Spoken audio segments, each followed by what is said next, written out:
President Duterte has submitted to Congress his 11th report on the government's response to the COVID-19 pandemic. Our Anjo Alimario is following the president's weekly report. Anjo, good morning. What can you tell us?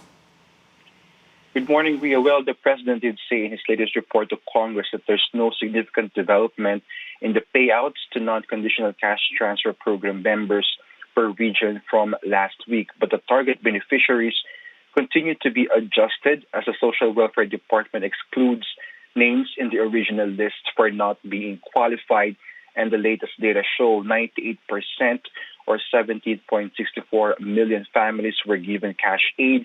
That's from the first tranche. Of course, controversies still hound the distribution of financial assistance. In fact, the National Bureau of Investigation had received almost 500 complaints and inquiries via calls and text messages regarding these, and around 112 of these are pending investigations under the NBI's Anti-Graft Division and its regional and district offices. It has also filed 2 cases so far against a barangay chairperson and 3 others from Barangay Ilayag Dangka, Tayabas City, and ongoing investigations on violations of the Bayanihan to Heal as One Act include the following: the alleged refusal by 43 hospitals in Metro Manila, Nueva Ecija, Laguna, and Rizal to admit patients, the alleged overpricing by Omnibus Biomedical Systems and Accenture Biotech of the machines they supplied, the death of a doctor from the PNP Health Service due to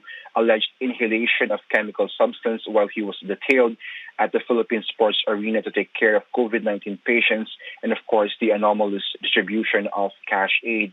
Still, no word though on a distribution of a second tranche of the financial assistance, Ria. Thank you for that. Our Anjo Alimario there reporting.